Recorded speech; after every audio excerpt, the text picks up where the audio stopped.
would give you the sense of who she is? The blue? Yeah. So we know she's Mary, right? Because we keep seeing Mary in blue. In Robert Campion's Annunciation, where the angel was coming up to Mary and she was, um, being told she was pregnant. Do you remember she was red, right, in that painting? So the fact that she's red, you might think, oh, love. Well, it is love, life. She's given life to Jesus and she's holding Jesus up. What does the color yellow represent? Anybody in the positive? Joy. Yeah, joy and happiness. Okay, so we see that this woman is happy on the left. She's got white on her head that we represent with purity.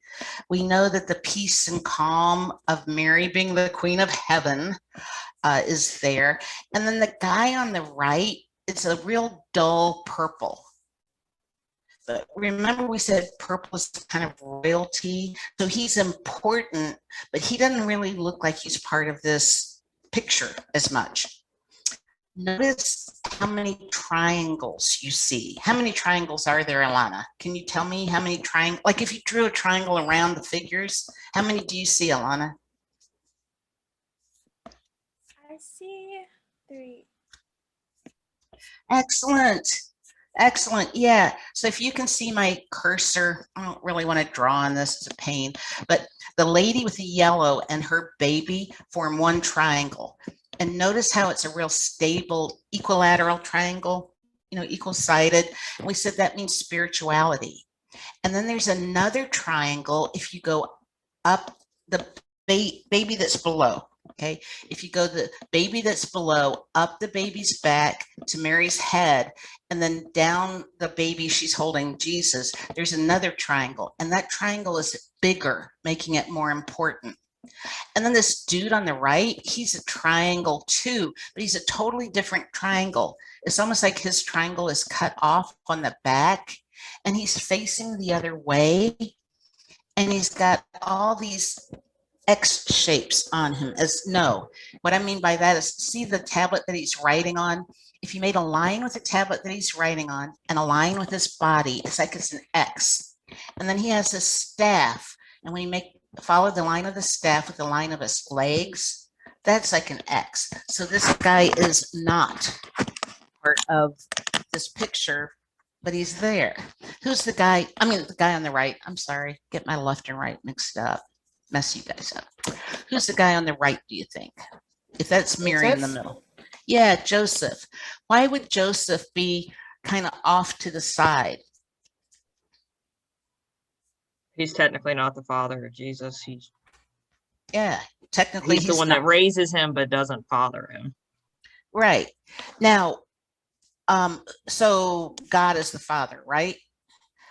God is up in the sky. Notice the color of the sky in Mary's dress. See how Mary's dress is the same color as the sky?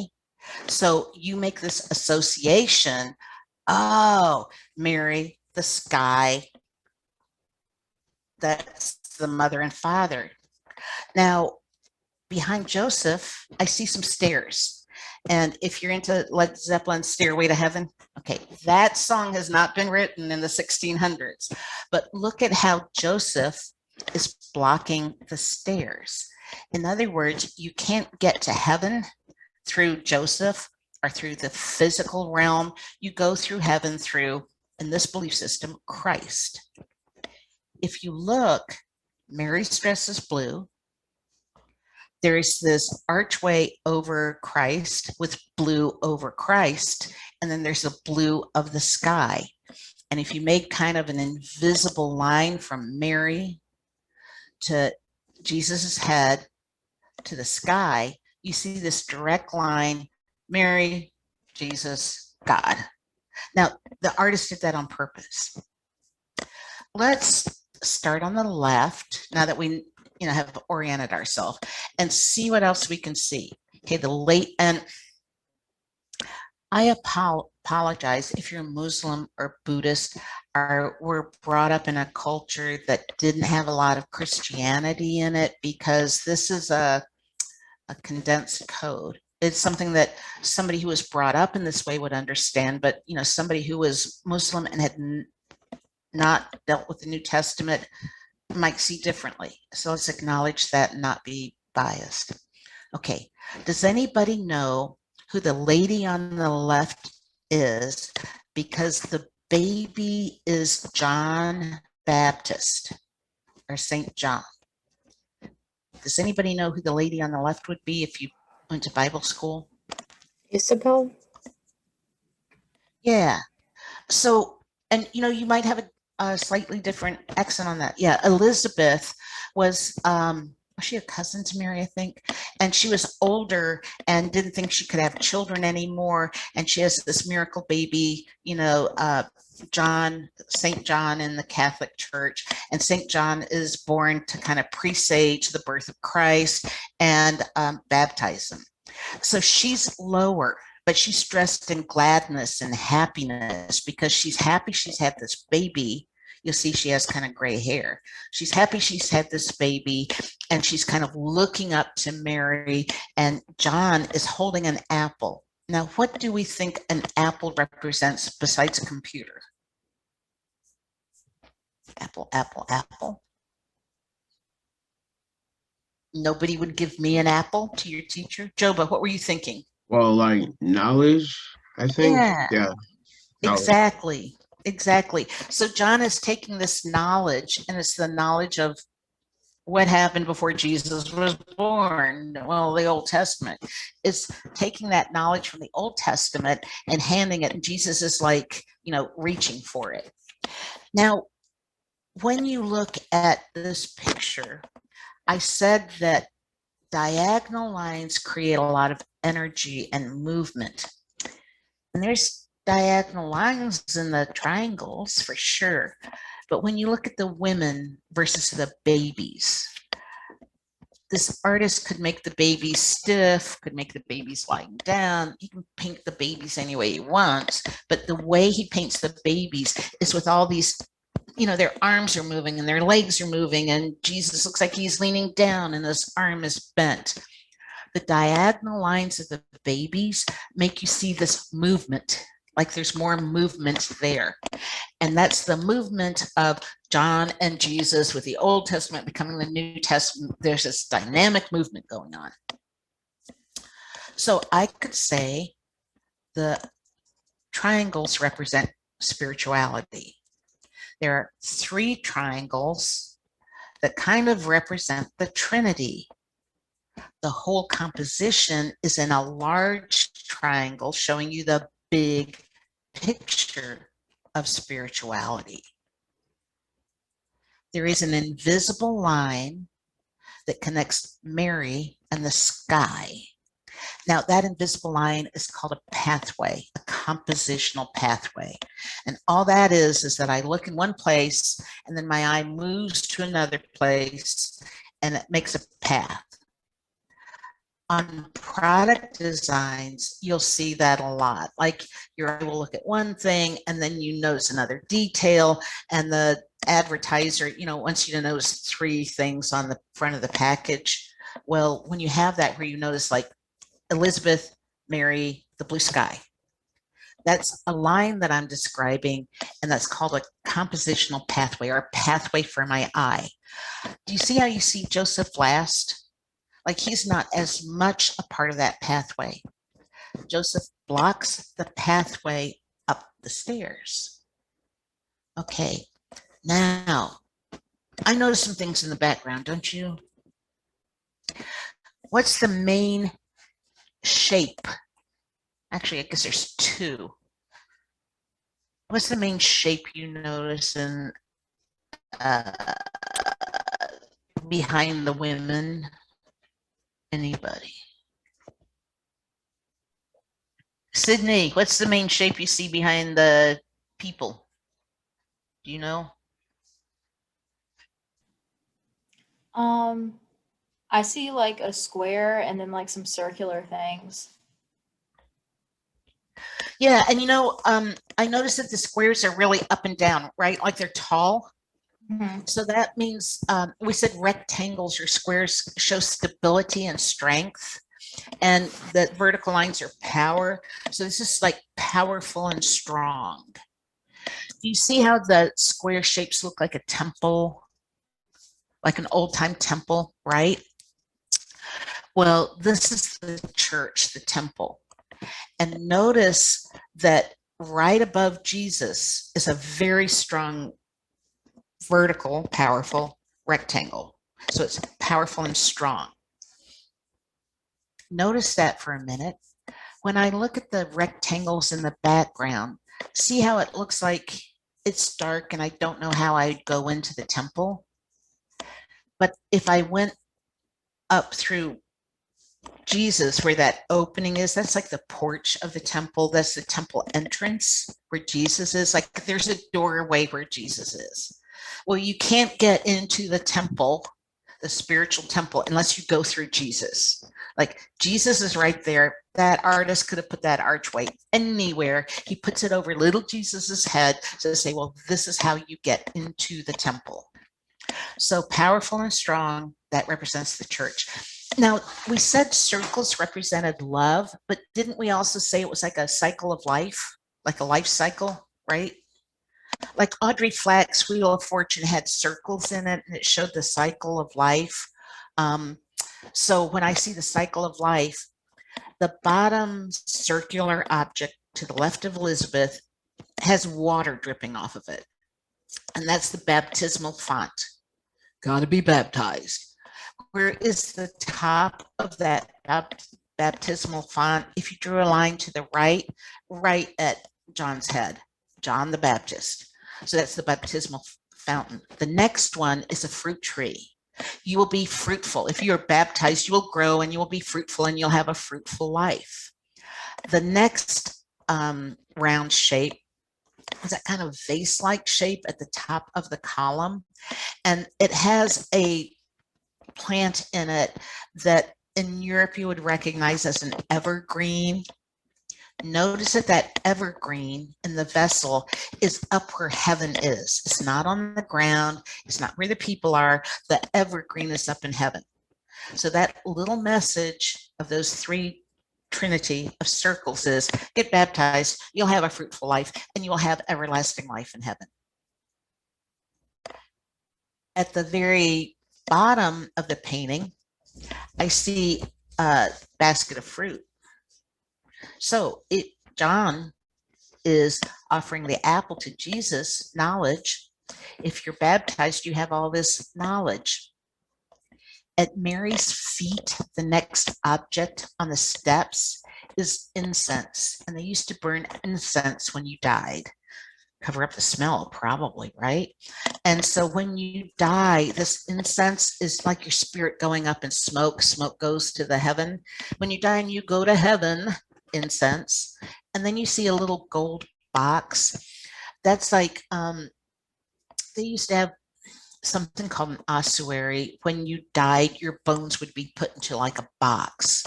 And so even though you're dead, your spirit has gone to heaven. So you have the fruit basket representing, fruitfulness, knowledge, and then you go straight over to the incense, which represents going up into heaven like the smoke. And then you see this box that represents like you're just going to, left over your bones. So, when you look at this, you see this picture of these people and, they're like sitting there on some steps, and you think that the artist might have just painted this randomly.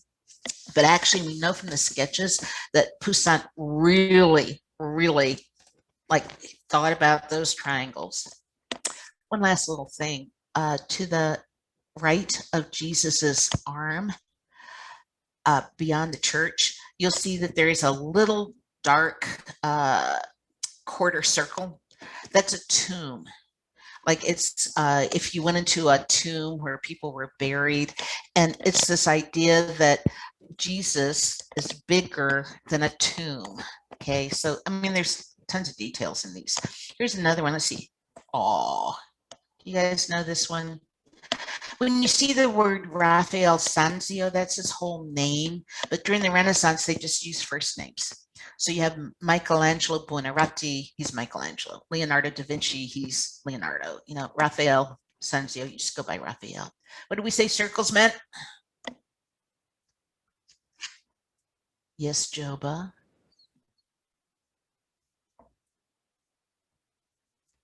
Joba, your eyebrows practically talk.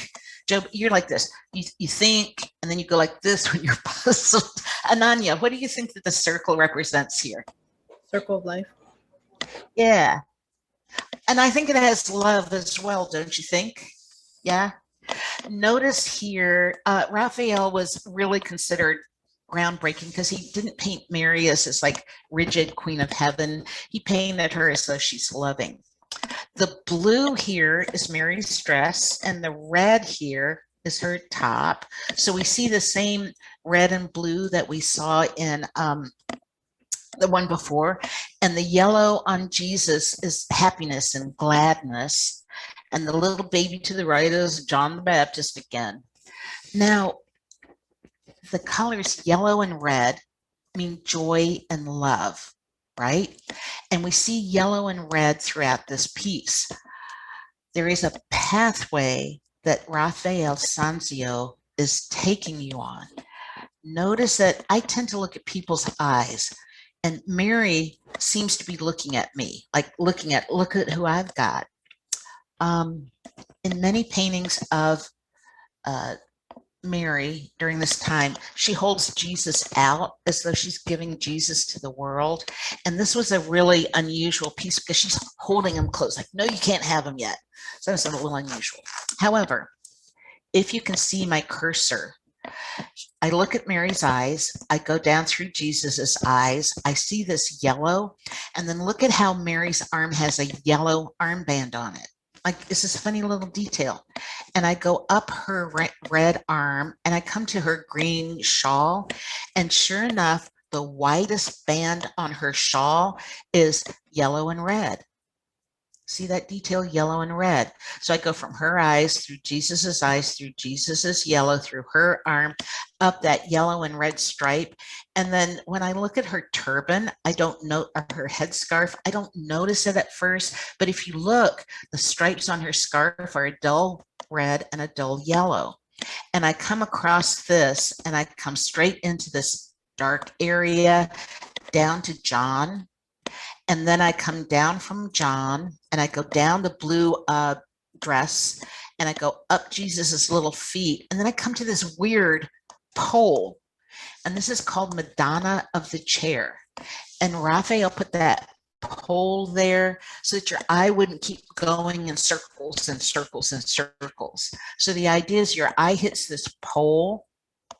And then even Mary's scarf behind the pole kind of stops your eye.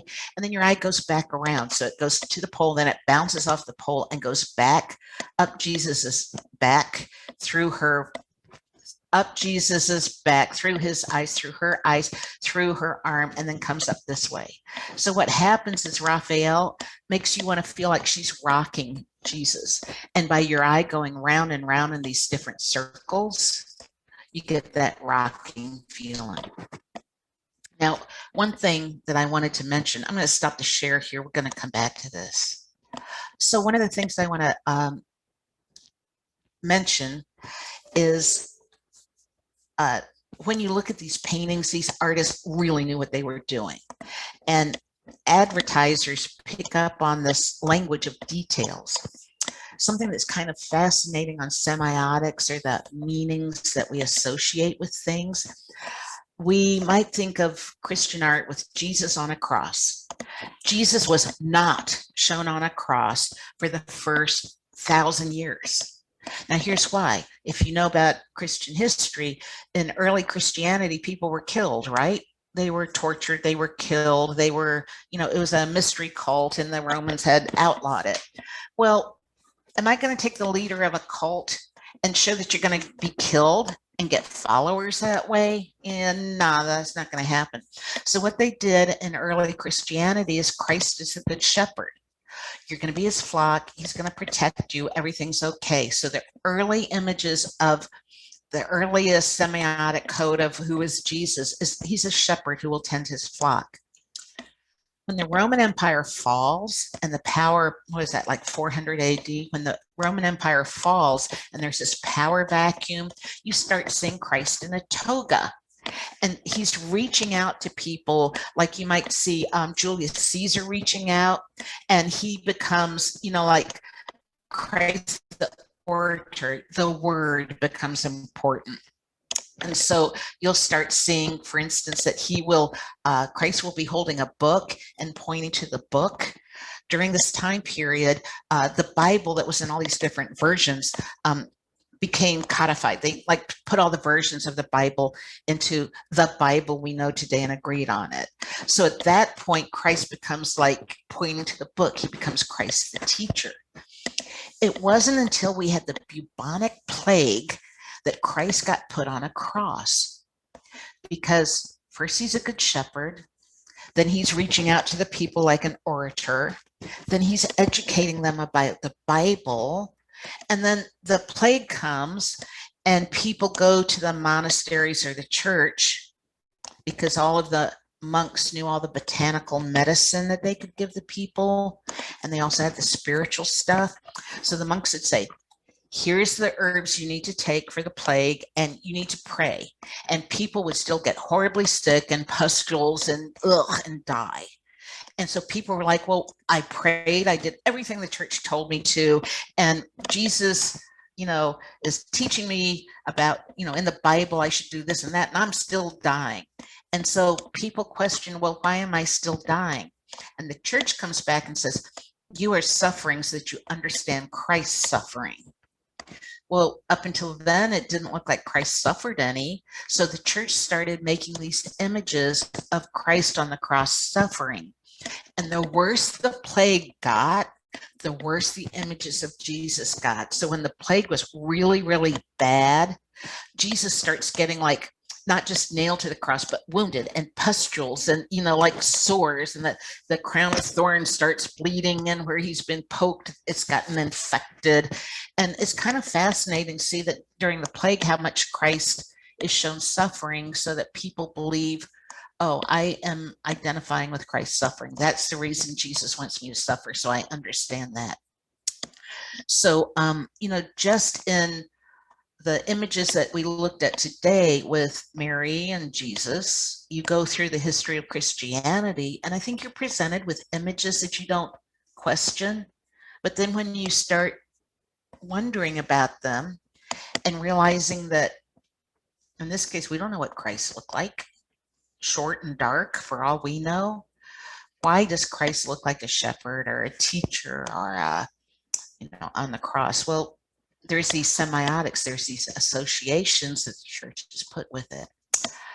So I say this because I just went back from the year 0, to the year 1500 with the plague.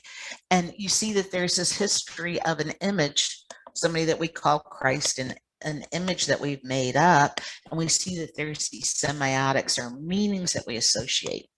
So advertisers, when they go, square means stability, a triangle means spirituality. What they're actually doing is they're not making up this language. They look to art, and this language has been around for a long time. Red means love, blue means peace and calm. And so I wanted to kind of say, let's look at art as kind of the high art form. And then we have this low art form of advertising. And it's kind of like classical music and street music, right? It's still music, but there's these different applications. We'll come back to that. But when I showed you those pictures, Wilbert, I'm going to pick on you. Be ready. When I showed you those pictures and went into those explanations, did you feel like you had visual literacy to see it, or did it feel like it was going by real quickly and it was a mystery? Oh, you can hear me, right? Yeah. I do feel like my visual literacy did help me understand it a lot more. But I will admit there was certain things that took me a second to catch on. Like when you guys mentioned for example, the triangles and the picture with, I guess Jesus. Right, right. Yeah. So I mean, it was one of those things where like you said like do you see any triangle like shapes, and I was like before I learned visual literacy, and I guess this is like an instinct that kind of got to get rid of, but like I would immediately be like, oh, a literal triangle, but Right. instead it was more of a person like triangle. So that's kind of, I don't think you went too fast. But I do feel like it was some things that like if your visual literacy isn't like exactly honed yet, it's something that like it's gonna be more honed just over time, because I do think that looking at that did help today.